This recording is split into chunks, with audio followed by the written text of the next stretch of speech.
See? All right, we're already out. We're just going. Forget it. This was a terrible idea. All right, I'm Brandon Drury here from Record and Review, and we're interviewing Brian Holst. I call him bholst because that's his username. How you doing, dude? Yeah. Good. How are you?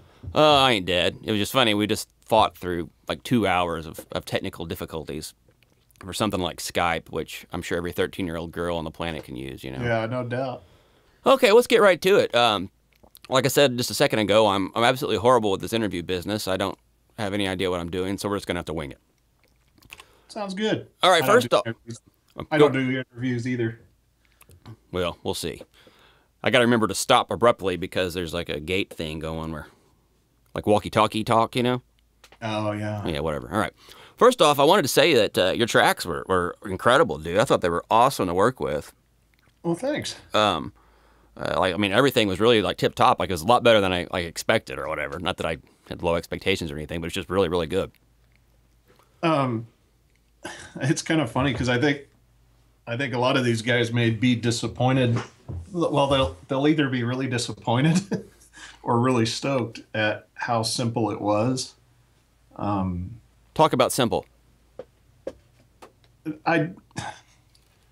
Probably the key to the whole thing. It was kind of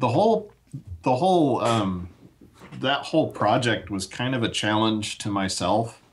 And as soon as we're done with the rest of those songs, I'll let them hear those too. Definitely, live. yeah. But I had more people asking about what I charge for recording and things like that. So the whole idea with this particular project was I ran across these guys. They were over playing at some common event that I was at. And I thought, well, I'll try this with some high school kids because their attention span is a lot shorter. And so I could expect it to take a lot longer. So I could kind of see what maybe a worst case scenario was on time. So I'm not just making minimum wage on a project. Oh, so you picked high school kids because it'd be a pain in the ass then? Yeah, basically. I like that. Okay. But it turned out they're pretty solid players. I think you can hear that. Oh, no doubt. Yeah, very good. Yeah, I was pretty surprised, considering how I think that at the point that we started, they had only been together as a group for 3 or 4 months. Oh, wow. Yeah. Yeah. So I was pretty amazed. I was looking for kind of a worst case scenario, and in terms of attention, yeah, it's some work, but they're good, solid players. So. Well, you say worst case scenario, and then you got a singer like that who's like really good. So, yeah. So I know. I don't think you did a good job picking worst case. I know that was kind of a bummer, but it was cool. I have some worst case I could probably send your way. Yeah. that would definitely push it. That kid does not look like he sounds. That was what kind of blew me away. He was off to the side. I remember when he started singing, I did this double take, like I thought somebody switched. That's hilarious. He's just this scrawny kid. So yeah, he sings like a man. Yeah, yeah.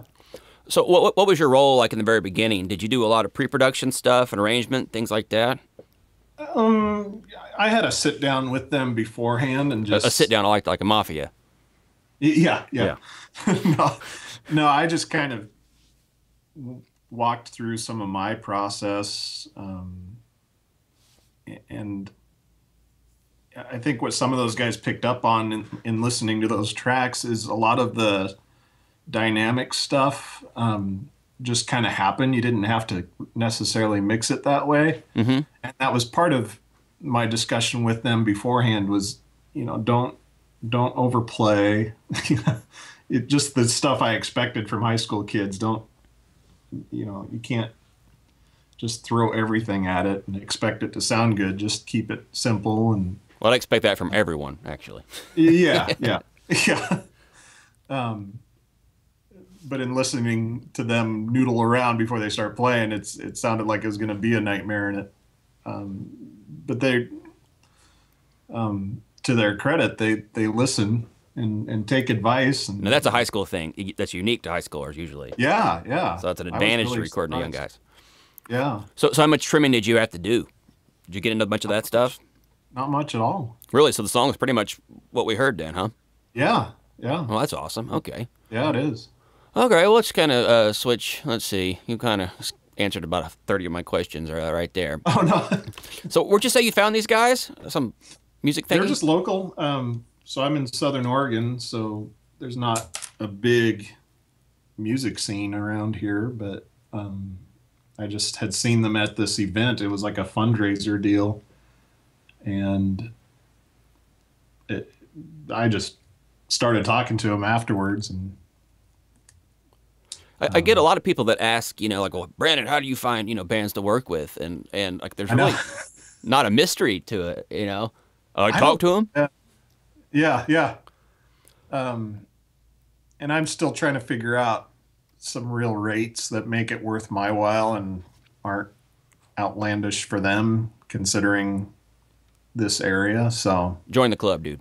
yeah, yeah, Well, and the problem you run into is different projects require, immensely different, I guess, time.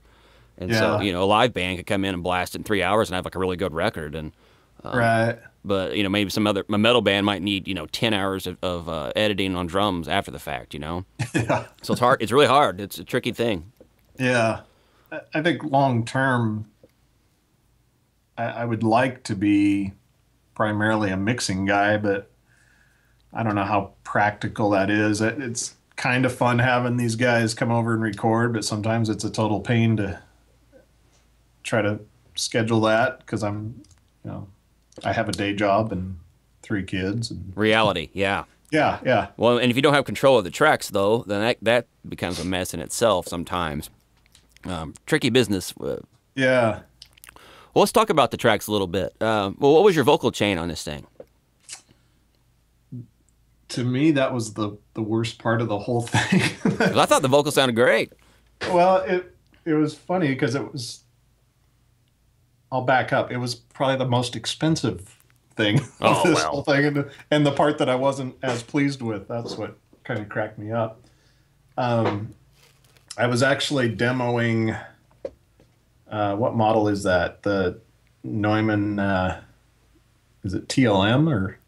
It's a 103, whatever Oh yeah. are. And it's going into a LA 610 Cool. that I was at that time.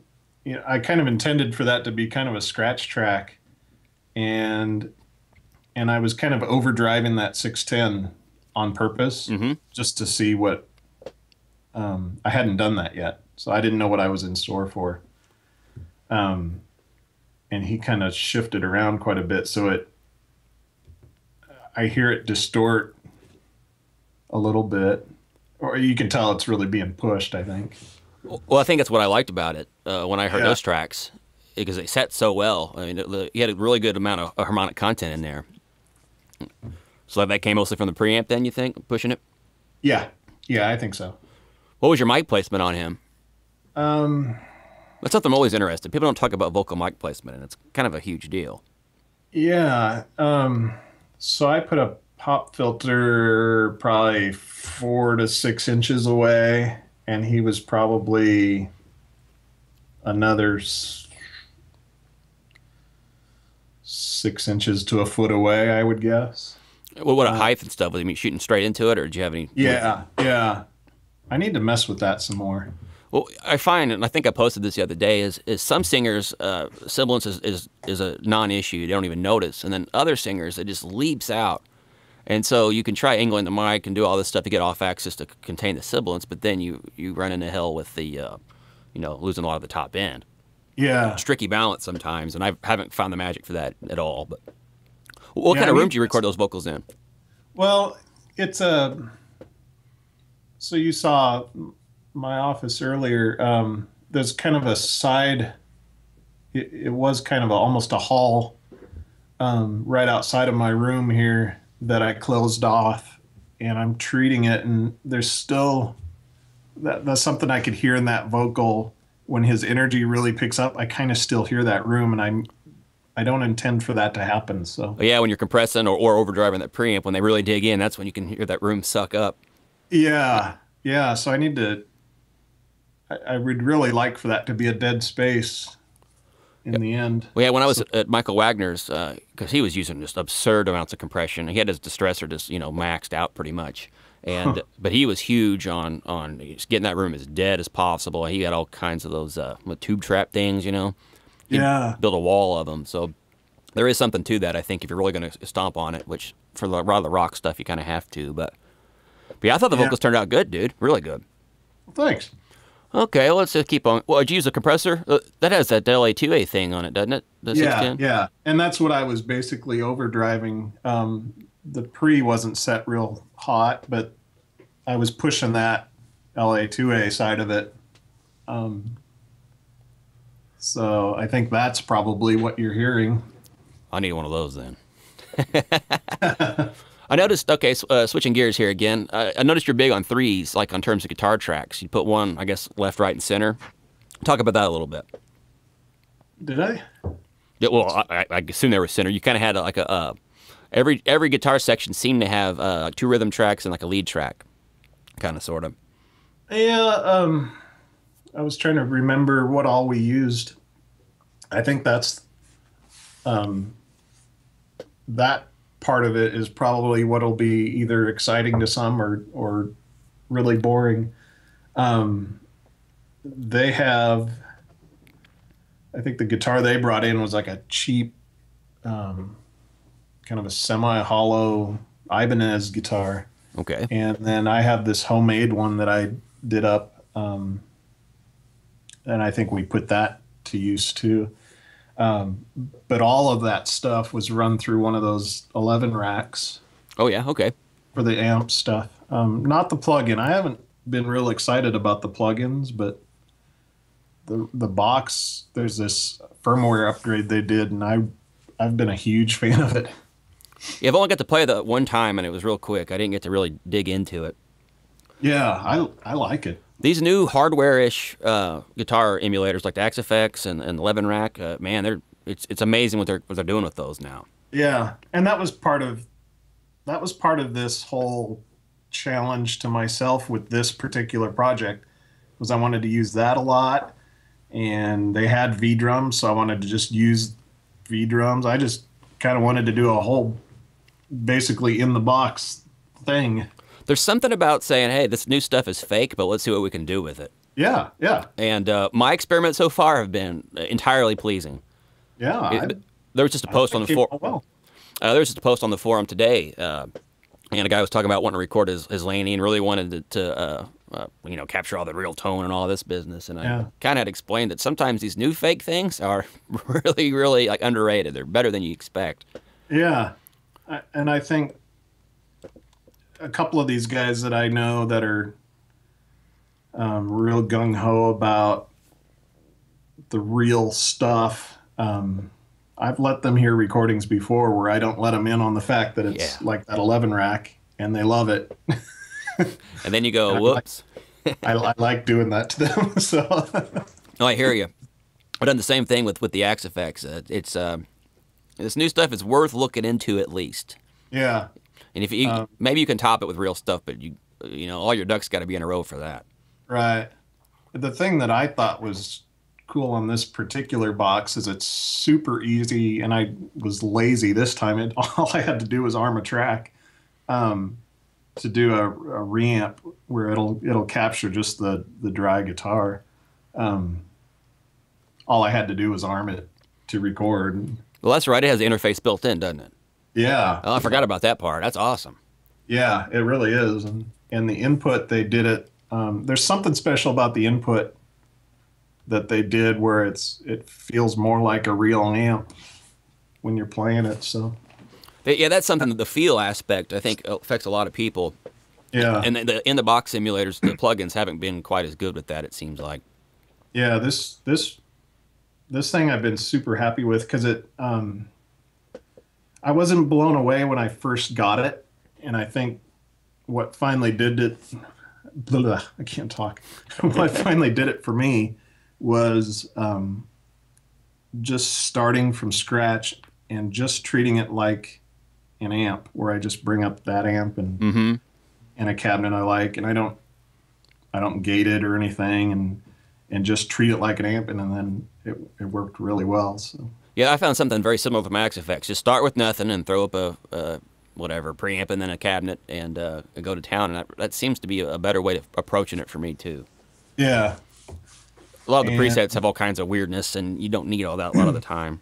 yeah, and so that song, I think I used the new firmware upgrade had a matchless emulation that I love. And then I think they did some Bogner stuff, and I think that's what we're hearing on the rowdier tracks. Yeah. Would you just say rowdier? Yeah. Oh, rowdy. I was thinking route. Or okay. Anyway. Oh, no. So Dirtier. I was gonna ask you how you con these guys into using, I call them rubber drums, mostly to appeal to the real drummers who want the real stuff. Yeah. So those were theirs?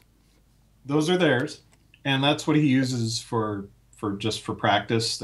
He doesn't like how they feel or sound normally.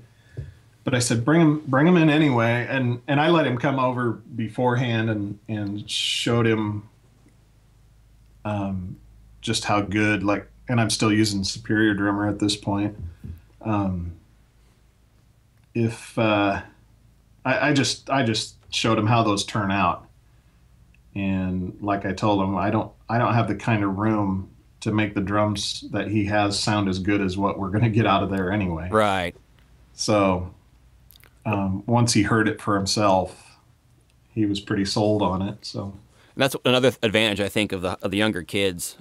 When they hear these samples, they go, "Oh, wow, okay." Yeah. Sometimes your older fogies tend to be a little bit more like, "No, I want the real thing, damn it." Yeah, yeah. And I was a little concerned he might not go for it, but just when you could sit them down and give them examples of what it really sounds like, that's going to mean more than anything I can tell them. Yeah, it's not a tough sell, is it? No, I don't think so. Okay, let's see. How'd you do the bass? That was I never know how to pronounce it. It's spelled like Godin, but I think they say it's Godin. It's Canadian. Say, what the hell are you talking about? I don't know what that is. The brand Oh. of the bass. Oh, okay. Those Canadians will know what it is. Damn Canadians. You know who you are. So did you do a straight DI, or did you run that through your 11 rack, or what'd you do? I did that through the 11 rack also. There's an Ampeg deal that they did on that upgrade, so I was pretty happy with it. Kind of a meat and potatoes kind of straightforward deal, I guess. Yeah, I would normally use that 610. I just didn't. So your 11 rack, you're using the interface then to get in then, right? So I have one of those 003 boxes for more inputs, but that 11 rack is its own interface too. So yeah, interesting. It's like the Axe effects then I'll run through whatever APIs or something like that, and that's kind of a fun time to add a little bit more color, being able to compress it and all that stuff too. Although it really doesn't need it. But did you say you did this this project at 48K? yeah, I'd love to start a sample rate war for no reason. What's your thoughts on that in 48K? I don't hear a difference.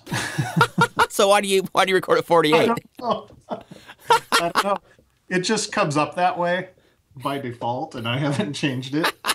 Basically, lazy. Damn it! I really wanted a war here. Yeah. You're supposed to go, if you want the serious recording, then damn it, you need a 48, not 44.1. I've talked to a few guys that insist on 96 even, and I'm not sold on it. I did some shootouts for Killer Home Recording, and I had like a kind of a bluegrassy kind of band come in, and I recorded them a stereo pair with my Gefell M930s. And I think, what was I using? The Presonus ADL 600 at the time. And so, I mean, I had a really good stereo setup. And you know, a lot of people will say when you post rock guitar stuff, like, oh, I want to hear acoustic stuff. That's when you really hear the sample rate, you know. And so I had this real, you know, organic type band, and I couldn't hear a difference between any of them. I mean, I felt like a complete idiot, really. And there's guys that say that they can, and I guess I don't know what they're hearing. But the other piece of it is I think there's other things that I guess I'm not feeling like I'm as far enough along as I could be, where the quality issues would be coming from other areas other than whether it's 48 or 96 or whatever. Bigger fish to fry, I think, is right. what I would say there. Yeah. Yeah. Well, when you hear obvious things you wish were better, and then the things you can't hear, you just kind of discard, I think. Yeah, I guess that's where I'm at. Save it for a rainy day or whatever. Yeah. How you liking that Chameleon Lab 7802? I love it. Do you? What are you using it on these days? I'm still using it on the 2-bus. How you got that thing set? Like, how much are you using the drive? Yeah, the drive knob. Looks like it's about 1 or 2 o'clock. Right where mine is. That's funny. And then I just dial up the compression, so it's just kind of barely tickling the needles there. Yeah, that's pretty much my same viewpoint too. And I've really gotten into the sound of this thing. I can't even use like the UAD stuff on 2-bus now anymore. Yeah, and that was one thing I could actually hear right away what you were talking about, where it, I don't know, it just does something. There's no word for it. Yeah, but I could actually hear it like right away. So I mean, you could sit here and richness and see all this meaningless drivel, but yeah, I think it just sounds, it's a better knob, and it's it's subtle, but yeah, it's a really good box. I was kind of curious because you mentioned you have like an LA2A in your 610, and like that's supposed to be one of the prime time compressors. I was curious how it compared. Different tools, but yeah, I haven't tried pulling out just the LA2A out of that. I need to. My only tests with that were just with bass, and it does fine. Well, I guess with vocals too, but it works really well. I don't know. I like that Chameleon Lab stuff. So, have you used their SSL ripoff or whatever, their solid state stereo compressor? No, is it good? No, I don't know. I haven't used it either. Just the only thing that came up with that box, and I don't know if you ran into that, was even though it has this stereo link thing, I still had to dial it up kind of separately. Yeah, me too. I don't know what the hell's going on with that. And I noticed, and that's what I ran into. I think I brought that up on that Reindeer Ruckus mix. Mine ended up a little off balance because I didn't realize that. And that was the culprit. So, well, some of those knobs will react, it seems like in stereo, and some seem to be independent, and I haven't figured it out. Yeah.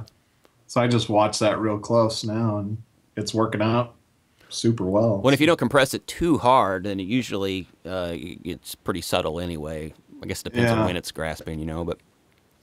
All right, let's see here. Would you have any projects you're up to now? Are you still doing this? What was the band's name? I already forgot. I had it written down. Hemlock Lane. Yeah, there. Hemlock Lane. We're wrapping up pretty much. So you say you're starting a rap record? No. I went with it. What are you gonna do? Yeah. So how many songs did you do with those guys? This was just kind of I think we did 6 on this one, and they're writing more now, so we may just pick up again and wrap up a whole album. It just kind of popped in my head in regard to finding bands to record. And when you find these bands that are out working, we'll call it, one thing you can be sure of is that they're out working. I see like a lot of bands who will call me up and want to record, but they're not playing shows and they're not really busy. Yeah. Anyway, it popped in my head. Yeah. All right, so let's see here. So how is this working as a business? I mean, do you look at this as a business, or is it still like a serious hobby, or what's your studio to you? Well, I would say a serious hobby, but I think my goal with it is I'd like for it to cover itself. Good luck with that. Yeah, I mean, as far as, if I want new gear or something, I want any money that comes in from this gig to cover that, rather than using my day job money. That's actually an awesome discipline thing I've learned is let the studio buy its own gear. And it keeps you from, Yeah. because it's just so easy to drop, 10, 20 grand on this stuff, every chance you can. And the results aren't always as great as you'd like sometimes. Yeah. Well, this console here is a good example of mine. I've got probably 10 grand in this thing, counting the patch bays and everything that goes along with it. And I have analog EQ on the way in, but that's really, it didn't make me significantly better at this thing. Yeah. So it's kind of, you got to be real careful with this, gas or whatever, gear acquisition syndrome. Yeah. All right. Well, that pretty much covers most of the questions I had here. I don't know if anybody's actually going to listen to 27 minutes of this. We'll see, I guess. Is there anything you want to plug? On like Howard Stern, they always have the naked girls, and then they get to like talk about their new movie.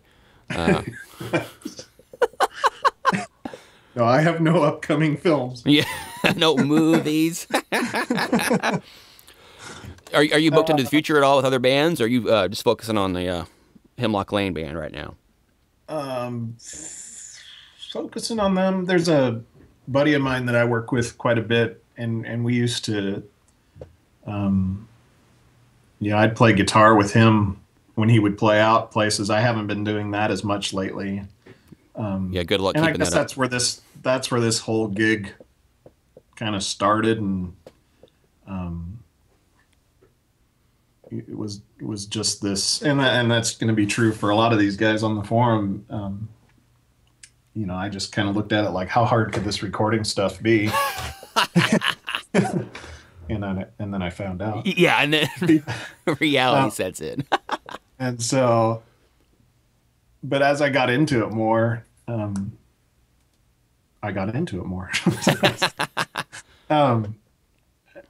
just really got into that whole mixing side of things, and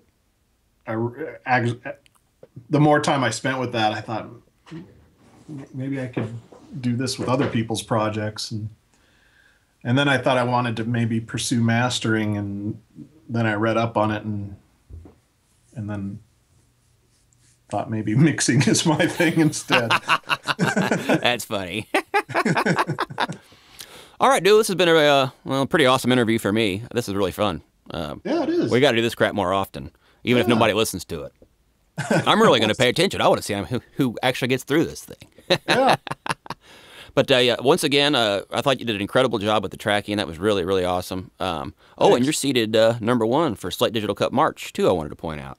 So that's crazy. Very nice. That was fun. So we'll see if you don't get upset here in this thing. But do you have any Slate stuff, like plugins or whatever?